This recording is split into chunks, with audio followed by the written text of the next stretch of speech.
कि किस क्वेश्चन में कौन से लॉज अप्लाई हो रहे हैं। Okay, ready? Yes ma'am. तो क्लास देखिए एक्सरसाइज 13.2 का क्वेश्चन नंबर जो 2 है, इसका फर्स्ट पार्ट हम लोग सबसे पहले डिस्कस कर रहे हैं। ऑल्दो कुछ पार्ट्स हम क्लास में डिस्कस कर चुके हैं, बट स्टिल हम उनको फिर से डिस्कस करेंगे और आप बहुत अच्छी तरीके से समझेंगे। नोट कोई भी नहीं करेगा अभी, ड्रॉप योर पेन्स। हाँ, कोई भी नोट नहीं करेगा, पहले समझ लो फिर आपको नोट करने का अलग से टाइम दिया जाएगा। ओके, सो क्वेश्चन नंबर 2 का first part is 2 raised to power 3 into 3 raised to power 4 into 4 upon 3 into 32. This is the question. You have to simplify and express the following in exponential form. इसको simplify करना है और जो answer आएगा उसको exponential form में express करना है। ओके, तो चलिए शुरू करते हैं।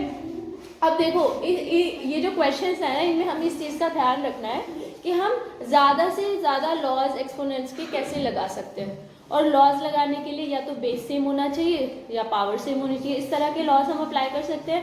यहाँ पर ध्यान रखना हमेशा, जो आपको नंबर्स मिलेंगे वो अधिकतर ऐसे मिलेंगे कि प्राइम नंबर होंगे और उनकी कुछ पावर होगी। यहाँ अगर हम ध्यान से देखें ना, तो प्राइम नंबर कौन कौन से हैं?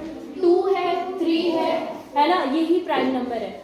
बाकी जो प्राइम नंबर नहीं है 4 and 32, हम कोशिश करेंगे कि इन्हें प्राइम नंबर की पावर की फॉर्म में लिख दें। क्या हम 4 को 2 की या 3 की पावर की फॉर्म में लिख सकते हैं? यस। क्या लिख सकते हैं 4 को? 2 raised to power 2। अगर आपको डायरेक्टली याद नहीं आ रहा है या डायरेक्टली आपको पता नहीं है, तो आप एक काम कर सकते हो, आप 4 की प्राइम फैक्टराइजेशन करके देख लो। 4 की प्राइम फैक्टराइजेशन कर लो। प्राइम फैक्टराइजेशन तो सबको आती है ना। सबसे छोटा प्राइम नंबर क्या है? 2 से फैक्टराइज करके देख लो इसे, क्या हो जाएगा? 2 2 4, ये हो गई प्राइम फैक्टराइजेशन खत्म। तो 4 को हम लिख सकते हैं 2 into 2, दैट मीन्स 2 स्क्वायर। बोलो, समझ में आ गया? इजी है ना? तो हम यहाँ पर बाकी सब तो एज इट इज लिखेंगे। 4 को हम लिखेंगे 2 raised to power 2 अपॉन 3 को भी एज इट इज लिखेंगे। 32 is not a prime number. Very good, आप लोगों को याद है, जिनको नहीं याद है वो फिर से प्राइम फैक्टराइजेशन करके देख सकते हैं। 32 को हम लिख सकते हैं 2 raised to power 5।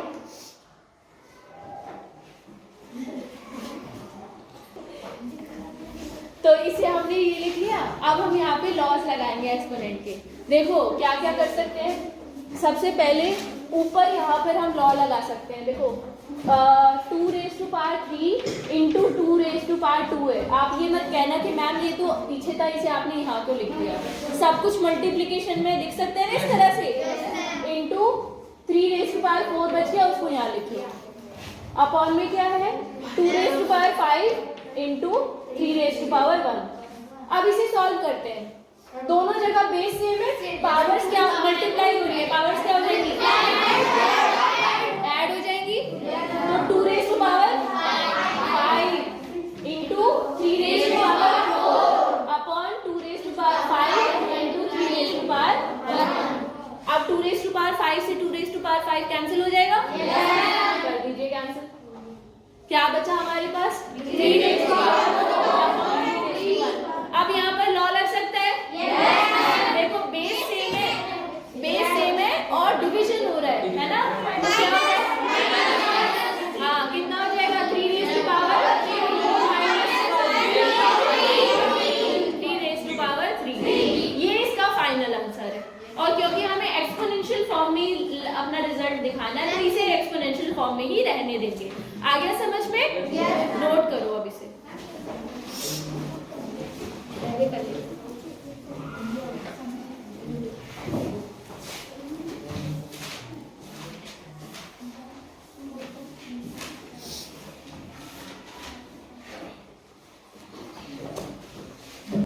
ओके, तो हम इसका करेंगे क्वेश्चन नंबर 2 का second part. Okay, so let's solve it. It is middle bracket parenthesis 5 square bracket close 3 into 5 raised to power 4 middle bracket close divided by 5 raised to power 7. Okay, this is the question. Now मैंने आपको बताया बेटा हमेशा ना हम start करते हैं smaller brackets fan. तो हमने पहले से पढ़ा है कि जब भी ब्रैकेट के अंदर ब्रैकेट होता है ना तो हम सबसे पहले जो सबसे अंदर का ब्रैकेट है ना उसको सबसे पहले सॉल्व करते हैं, है ना। तो सबसे पहले अंदर ब्रैकेट के अंदर जो ब्रैकेट है वो सबसे पहले हम उनको सॉल्व करते हैं। तो सबसे पहले हम सॉल्व करेंगे इसको, राइट। तो अब देखो 5 स्क्वायर की पावर 3 है, 5 raised to power 2 whole raised to power 3. This is what you have. Now we have one base which has 2 powers, है ना। अब हमने क्या पढ़ा था कि अगर एक ही बेस के ऊपर 2 पावर लगी हो तो क्या होता है, पावर्स मल्टीप्लाई हो जाती हैं। ये जो पावर है आपस में मल्टीप्लाई हो जाएंगी, 2 into 3 5 raised to power 6। आ गया ना समझ में, ठीक है। into 5 raised to power 4 bracket close divided by 5 raised to power 7। चलो अभी इसके बाद हमें क्या करना पड़ेगा, दोनों जगह बेस अभी फिर से अभी ब्रैकेट है इसे सॉल्व करेंगे। अब अभी नोट नहीं करना बेटा, दोनों जगह बेस सेम है, मल्टीप्लिकेशन हो रहा है, पावर ऐड हो जाएंगी। तो 5 raised to power divided by 5 raised to power 7। मतलब अब आपको एक्चुअली ब्रैकेट लगाने की रिक्वायरमेंट नहीं है क्योंकि ये सिंगल एंटिटी बचा है। तो अब यहाँ पर 2 बेस है, बेस सेम है और पावर्स है और डिवीजन हो रहा है। तो क्या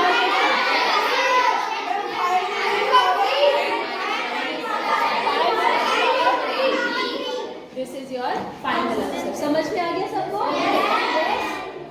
अब सुनो, इसे नोट तो कर रहे हो, आपको क्या करना है एडिशनली, मैं तो करा ही रही हूँ, एडिशनली आपको ये करना है हर स्टेप पे जो लॉ यूज किया है हमने वो लॉ आपको लिखना है साइड में, ठीक है। अभी तो नोट कर लो, बाद में लॉस लिखना, कौन से लॉ हमने कहाँ कौन से स्टेप में यूज किए।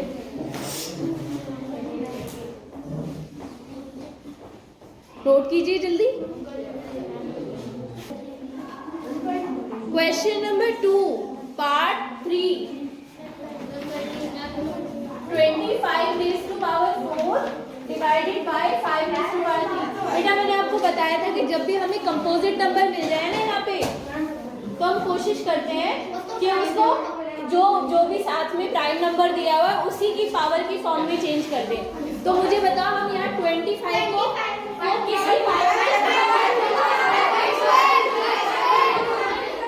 25 को हम कौन सी नंबर की पावर बनाएंगे, 5 की।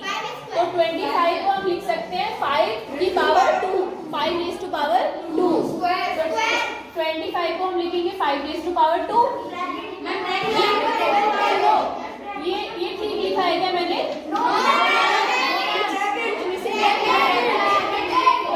ये जो मैंने लिखा है ये तो 25 लिखा है ना, 25 के ऊपर पावर भी तो है 4, वो भी तो लगानी है।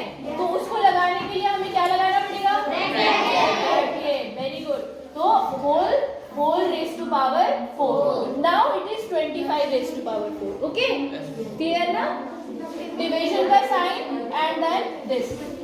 अब हमने क्या पढ़ा था कि जब ब्रैकेट वाली मल्टीप्लाई पहले हम इसे सॉल्व करेंगे, एक ही बेस के ऊपर 2 पावर्स लगी हुई है तो क्या करेंगे, 5 raised to power बताओ कितना,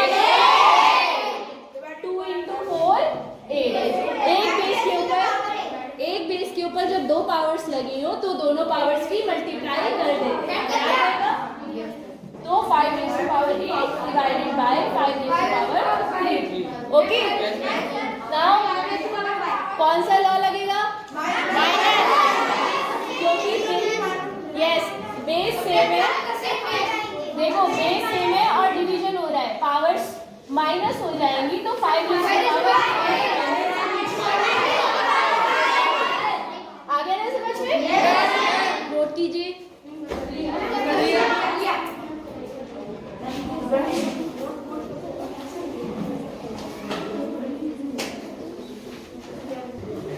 पार्ट नंबर 3 नंबर 4, ठीक है। तो चलिए पार्ट नंबर 4 में 3 into 7 square into 11 raised to power 8 upon 21 into 11 raised to power 3। शुरू करें।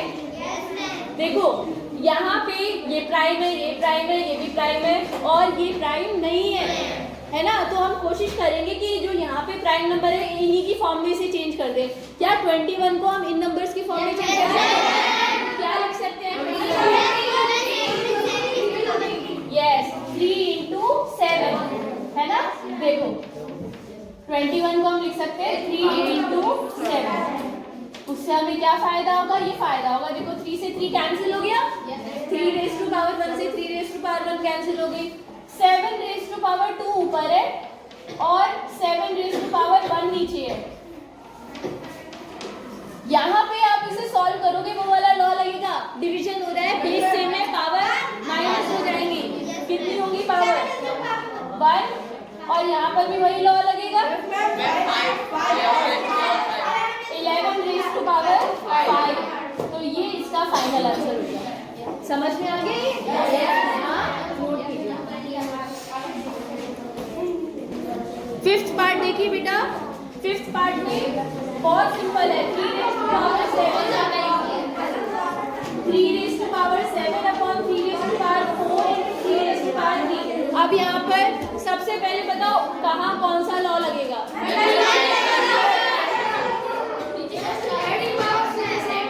Yes, adding powers with the same base। तो यहाँ पर 3 रेज़ टू पावर 4 प्लस 3 कितना है?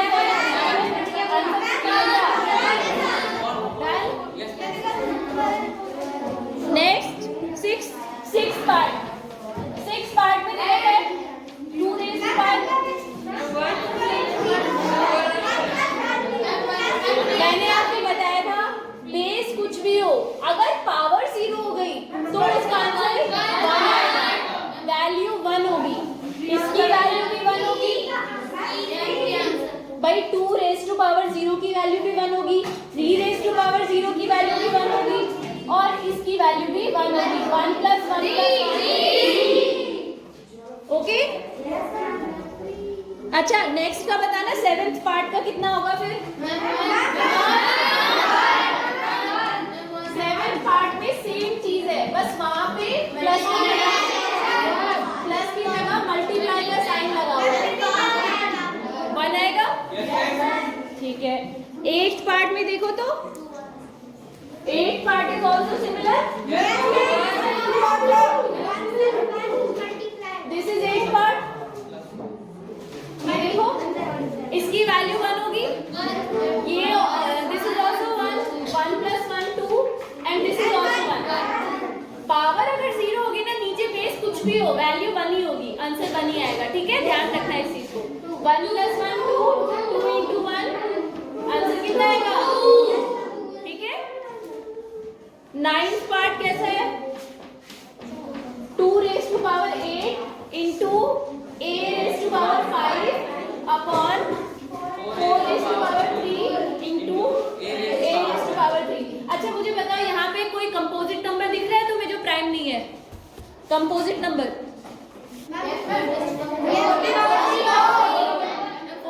4 is not a prime number, so this is a composite number, right? समझ में आ गया? वो नंबर जो प्राइम नहीं होते 1 को छोड़ करके कंपोजिट होते हैं। तो 4 कैसा नंबर है? Composite number. क्या आप इसे 2 की फॉर्म में चेंज कर सकते हो? क्या लिखोगे?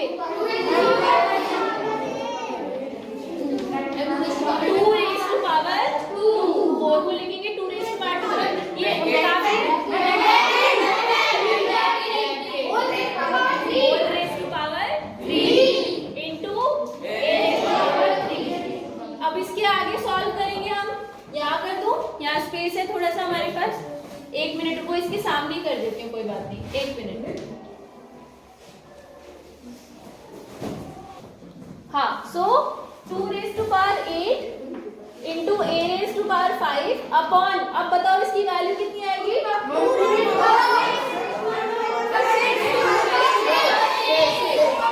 into a raise to power 3। अब इसको सॉल्व करेंगे। अब यहाँ पे देखो इन दोनों का क्या हो रहा है? डिवीजन हो रहा है।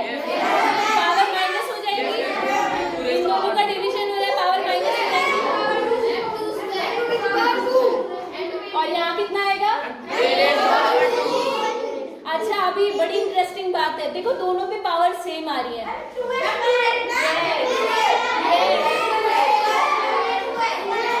कॉमन पावर लगा सकते हैं ना? ठीक है, ये इसका फाइनल आंसर होगा।